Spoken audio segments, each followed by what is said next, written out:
सरकार द्वारा 25 OTT platforms पर प्रतिबंध लगाने पर अभिनेता सोनू सूद ने कहा कि हमारी सरकार ने बेहतरीन काम किया है, देर आए दुरुस्त आए। हमें बहुत गर्व है कि हमारी सरकार ने यह सख्त कदम उठाया है, जिससे अंततः हमारे समाज को लाभ होगा। I think very very important कि अगर हम अपने देश के कल्चर की बात करें और यहाँ पर आम इंसान को एक्सेस है गलत चीज़ देखने का, उस पर अगर बैन लगाया है तो बहुत अच्छा काम किया हमारी सरकार ने। और तो बोलते हैं देर आए दुरुस्त आए, well done. We are really proud कि सरकार ने ये जो सख्त जो स्टेप्स उठाए हैं उससे मुझे लगता है कि और बेहतर होगा हमारे समाज के लिए। Well done. हापुड़ के डीएम अभिषेक पांडे ने एक सरकारी स्कूल की छत का प्लास्टर गिरने से 2 छात्रों के घायल होने पर कहा कि 26 जुलाई को लगभग 11:30 बजे ये सूचना मिली कि एक प्राथमिक विद्यालय में कक्षा 5 की छत के एक हिस्से का प्लास्टर गिर गया है। प्लास्टर गिरने की वजह से 2 बच्चों को चोटें आई, जिसके बाद बच्चों का प्राथमिक उपचार किया गया। 26 जुलाई को लगभग 11:30 बजे के आसपास ये सूचना मिली कि जनपद के तहसील और ब्लॉक हापुड़ स्थित ग्राम पंचायत नामेड़ा के प्राथमिक विद्यालय में कक्षा 5 की छत का एक हिस्सा जो प्लास्टर था वो गिर गया और प्लास्टर गिरने की वजह से 2 बच्चों को हल्की चोटें आई, जिसके बाद बच्चों का प्राथमिक उपचार करके एहतियातन डिटेल्ड मेडिकल रिपोर्ट और स्कैनिंग कराकर उनके परिवारजनों की सुपुर्द कर दिया गया। दोनों बच्चे स्वस्थ हैं।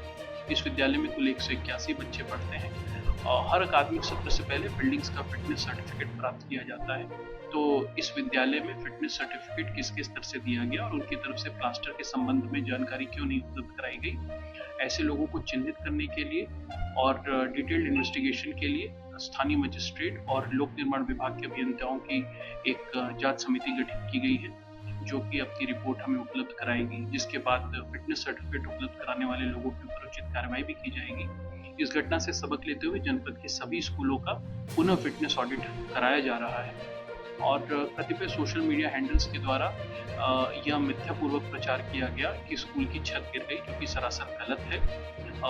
ये न केवल गलत खबर को प्रसारित करना है, बल्कि खेदजनक भी है। ऐसे व्यक्तियों के विरुद्ध भी नियमानुसार कार्रवाई अमल में लाई जाएगी। ओडिशा के बैतरणी नदी अखू अपाड़ा में खतरे के निशान को पार कर गई। जाजपुर और भद्रक जिलों के लिए बाढ़ की चेतावनी जारी कर दी गई है।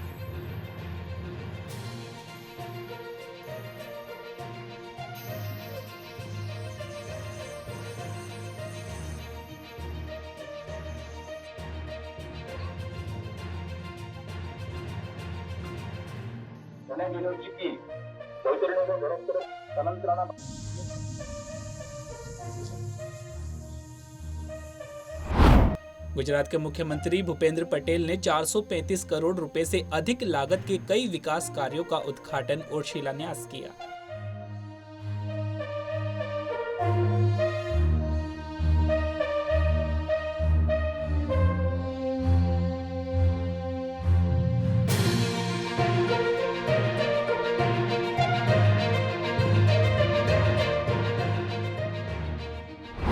राजस्थान के पूर्व मुख्यमंत्री अशोक गहलोत ने झालावाड़ में स्कूल की छत गिरने की घटना पर कहा कि यह बहुत मार्मिक घटना है। जिनके बच्चे इस हादसे में मारे गए, उनके परिवारों पर क्या बीत रही होगी, इसकी हम कल्पना भी नहीं कर सकते।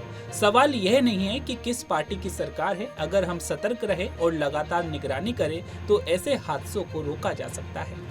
ये बहुत मार्मिक घटना होगी, बहुत मार्मिक और बच्चे मारे गए वहाँ पर, क्या बीत रही होगी उनके परिवारों पर, ये तो अपन सोच सकते हैं।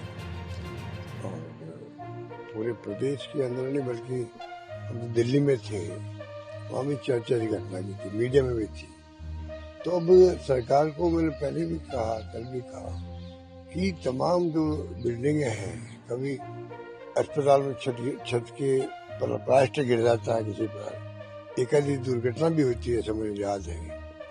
तो सवाल ये नहीं कि किसकी सरकार है, किस पार्टी की सरकार है। इतने बड़े प्रदेश के अंदर अगर अपन चाक चौबंद रहें, रेगुलर मॉनिटरिंग करें, तो ये हाथ टल सकते हैं, क्योंकि समय पर मरम्मत हो जाए और जिम्मेदारी तय हो जाए अधिकारियों की या जो कर्मचारियों जो भी वहाँ पर काम करते हैं, कहीं किसी बिल्डिंग हो, कोई विभाग हो, और जो सर्कुलर निकलते हैं डिपार्टमेंट के, सरकार के, उनको तवज्जो दे तो ये घटना रुक सकती या टल सकती है, ये मेरा मानना है।